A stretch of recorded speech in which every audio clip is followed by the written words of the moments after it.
children to be given the right to opt out.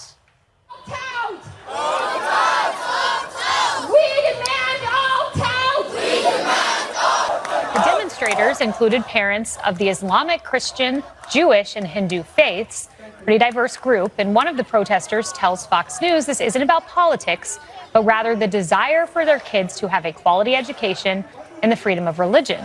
The former White House press secretary, Jen Psaki, apparently she has a different take. She claims Republicans are recruiting Muslim Americans against transgender people. By pitting one group of Americans against another, the GOP successfully managed to split off Southern whites from the Democratic Party. Now, decades later, the right wing is reviving that same playbook, this time with Muslim Americans and trans people. Hear me out here. The GOP is trying to recruit Muslim Americans, a community that makes up less than 2% of the U.S. population, against another tiny marginalized group of Americans, transgender people. So it's all a Republican ploy, Kara, if I've got that right. So I thought we should hear directly from some Muslim leaders. Ismail Royer, she's the director of the Islam and Religious Freedom Action Team, says the left wants to scare Muslims into accepting its indoctrination of our children in exchange for a smile and pat on the head. They insult Muslims by portraying us as having no agency or intelligence, but can't imagine that we've weighed the bargain they offer us and rejected it. Then the head of CARE, Edward Ahmed Mitchell, instead of addressing the substance of the concerns these families have raised about what's happening in public schools, the likes of MSNBC paint these parents as dupes being used by the political right, directly from Muslim faith leaders. Exactly. And the left is all about projection. So it's whatever they think that the other side is doing, they're probably doing themselves. This coming from the former press secretary from one of the most divisive administrations, at least in my lifetime. I think that's pretty rich. But I also ask Jen Psaki to look at the Armenians clashing with Antifa in California.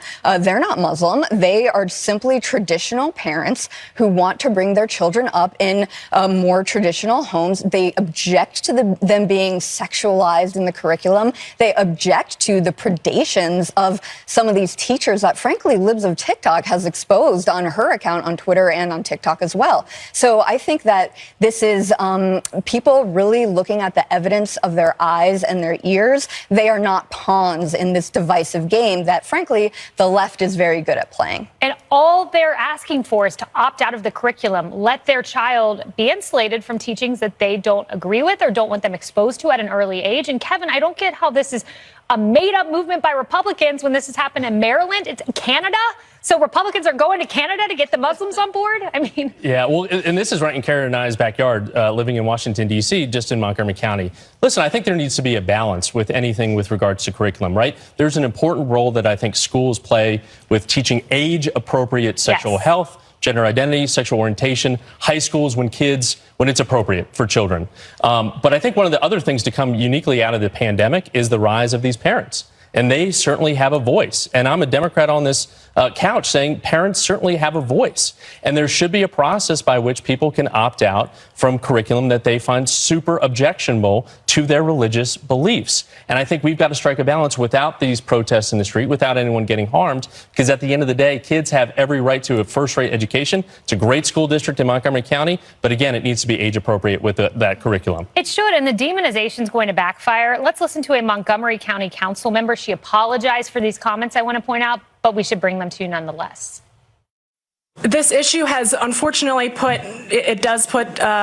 some, not all of course, but some Muslim families on the same side of an issue as white supremacists and outright bigots. And, you know, however, the folks who I've talked to here today, I would not put in the same category as those folks, although, you know, it's, again, complicated because they're falling on the same side of this particular issue. So she apologized, but she's putting Muslims on the side of white supremacists. And if you remember, Jamil Hill put the Asian Americans as carrying water for white supremacists. Well, first, don't forget, Kaylee, it started with women that we vote Republican or conservative because our husbands told us to. Right. And then remember, the New York Times talked about the rise of the white nationalist Hispanic. Yesterday, we have Jamil Hill attacking Asian Americans, and now, of course, the Muslims community is being attacked in Maryland. So it doesn't matter what ethnic minority group you are, what gender you are, you're going to get attacked if you align with conservative policies. So, welcome, you should get used to it. And also, Kaylee, if we as a Republican Party were actually that good at master manipulation of everybody, we would be winning more races. That's a good point. I mean, they're giving us all a little bit more credit than I think we deserve. The bottom line is that this is a free country and that there's a lot of women who vote conservative, not because their husband tells them to, but because that's how they want their children to believe. And so there's a lot of people who have very conservative religious beliefs in this country, not just Christians. Doesn't mean they're white supremacists. It just means they believe in traditional values. Welcome to the Republican Party. Well, and Kaylee, I mean, look, we can disagree on politics, and that's fine as adults. We can agree on how to parent children. And one of the things that the pandemic exposed was what was happening in classrooms across this country, what was being taught or not taught. And if you look now at some of the scores, in particular in states like New York, these children are very, very behind because of the lack of teaching. I'm not beating up on teachers, not beating up on parents. I'm just saying that this is a conversation that should not be politicized. Shame on Jen Psaki for politicizing something that is not, at the end of the day, political. It's about these kids. Absolutely. And it's Hindu, Christian, Jewish, Armenian, Muslim. These aren't single issue voters, but on at least this